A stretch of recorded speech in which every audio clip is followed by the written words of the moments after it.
Assalamu alaikum ji. My name is Ubaid Rehman Chaudary and I represent Inbox Business Technologies.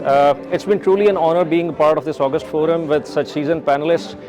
My special thanks to the ICE for arranging this consultative dialogue. So the unique selling point for this conference or for this event was tagging it as a consultative dialogue. So it's actually a participative discussion where everybody has the equal right to agree or disagree with the points of view being presented.